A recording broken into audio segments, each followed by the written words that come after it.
My objectives, why diversity and inclusion is important in medical education, what are our responsibilities, how can we foster an inclusive and supportive training environment, and then share some experiences. So why is it so important? So why are we talking about that? We do know that we have a very increasingly diverse population demographics here in the United States. In fact, that was confirmed by the census in 2020 that showed that both race and ethnicity has increased. Many people actually chose multiracial on the census. We also have an increase in the number of veterans because of our long wars, and we have people that are disclosing disabilities, and also more people that are not identifying themselves either on a male or a female gender. But that same diversity is not reflected in medicine. So we don't have the same diversity among the physicians. And we know that diverse patients have better health outcomes when they are treated by physicians that they can relate to, often from the same race, the same ethnical background or religious background. If that's not convincing to you, there are regulatory reasons. So the ACGME has enacted a number of requirements that we have to report on an annual basis to our internal regulatory committee. And those are listed here, and they are on my handout. So you can see that a lot of they are referring to diversity, equity, and inclusion. So why are we talking about that? And this is not new to you, that diversity is very complex. It's a lot beyond just color of skin and where you were born and you grew up. So there's a lot of layers to it. And although we think of diversity and inclusion often together, they're not the same. So diversity without inclusion actually equates to exclusion. So you can have all the diversity in the room, but if the diverse people are not allowed to express themselves or their opinions are not valued, they're not being included. Inequity is when we take in account that not all the differences are the same. So it is actually giving to people the resources, the access, and what they need in order to thrive and succeed.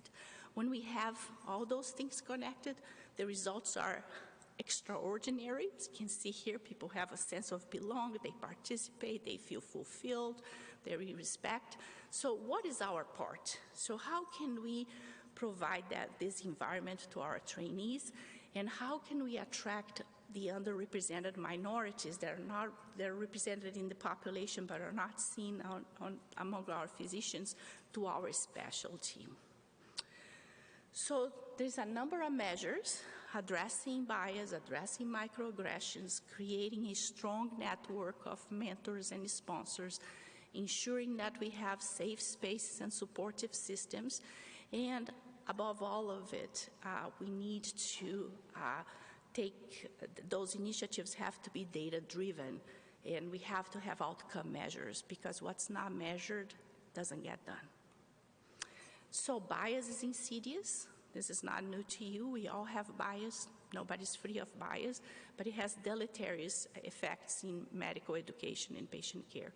And bias affects decision making. So you can see here all the checkpoints on our programs that how bias can impact. Can impact on recruitment, who we invite for the interviews, can impact on the decision to offer the position. So who are the ones that are getting the offers? The evaluations. So sometimes you have the halo effect. So you have an affinity with a trainee, so you're more biased that there's no wrong on that person. Who we decide to retain on the staff. The good news is awareness diminishes the effect of bias. So it's very important to have bias training. And when I say that, for everybody that is involved in the education, it's not a one lecture, check and done. So it is a process. So it has to have the educational as well as forums for discussion, and that's an ongoing thing, because if you have just one lecture and check, that usually actually could have a reverse effect on bias. And it's very important for us, program directors, to do a critical evaluation of all the processes that we have, what I call de-biasing. So on the selection of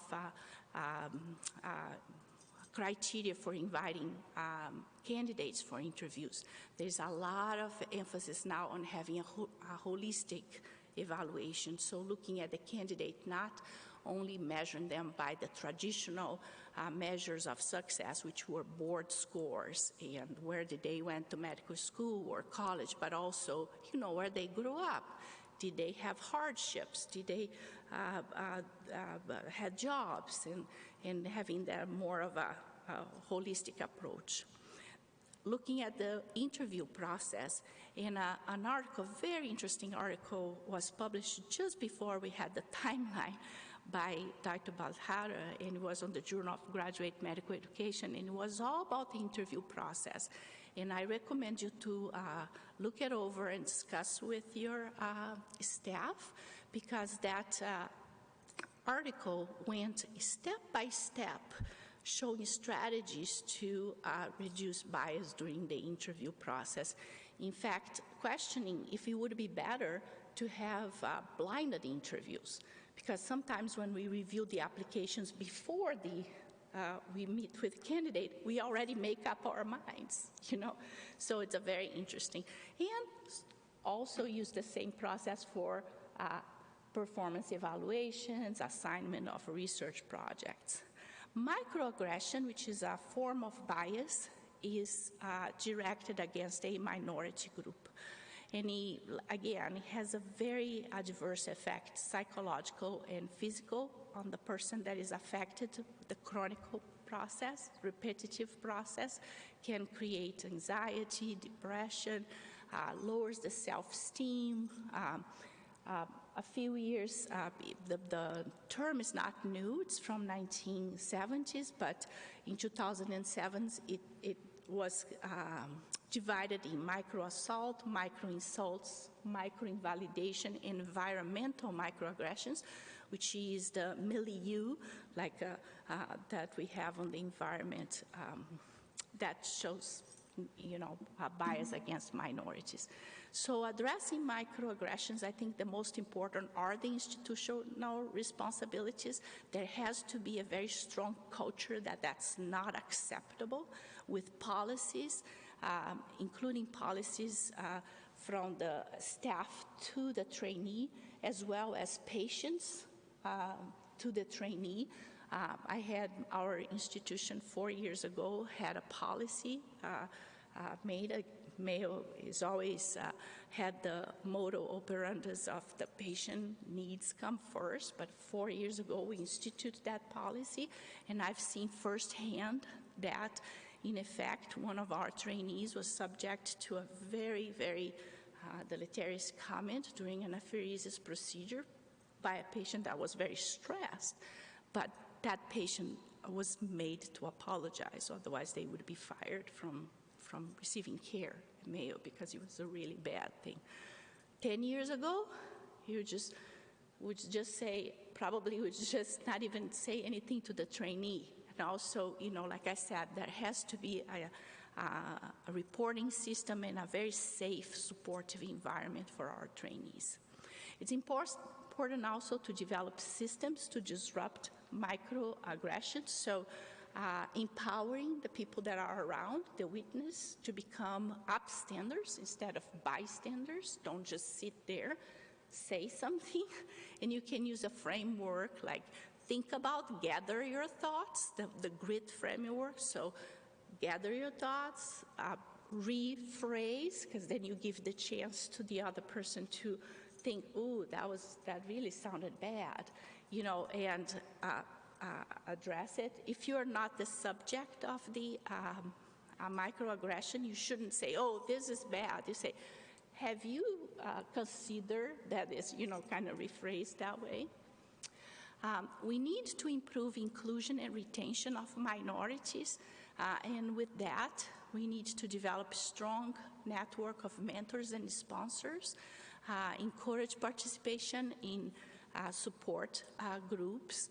We need to address recruitment and retention of faculty, because if there is nobody that looks like, the minority applicant, they're going to say, that's not for me, right? That's not the place for me. So it's important that so we can support participation and increase participation of minority trainees in academia.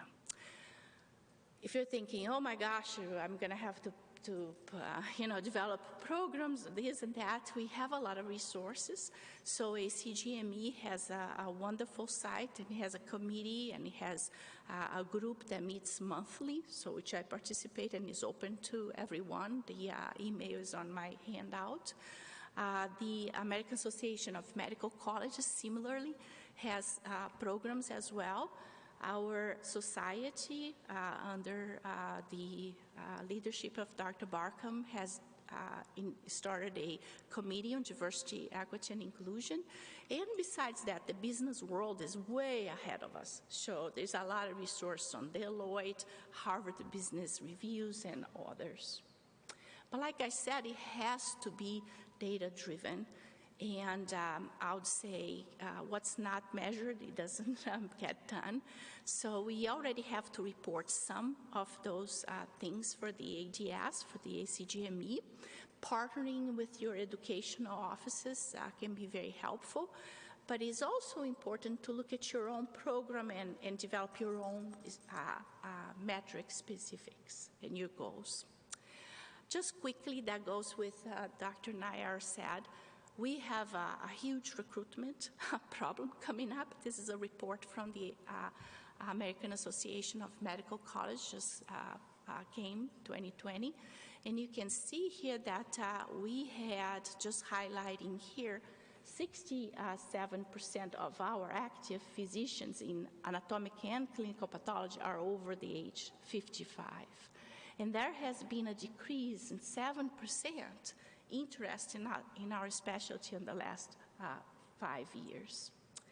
When we look at the pipeline, okay, we're doing better with gender distribution, and it's interesting because they put now in the report if it's a U.S. medical graduate or international medical graduate, so there is an increased percentage for international medical graduates in our specialty, but there is also a decrease on application for residency.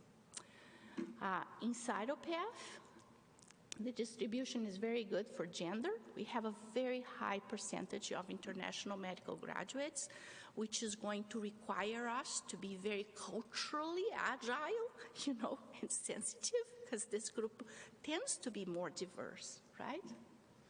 So just finishing here, in order to influence change, we need to have change on leadership positions where the decision make level, that's where they're being made. So more women, more minority. Unfortunately, women still make only 18% of all department chairs. And if we really want to be bold, I say we should come out of take advantage of our privileged positions and engage in community and collaborate. So with that, I'll just leave it. I'll stay here for questions. So it was really quick. So thank you.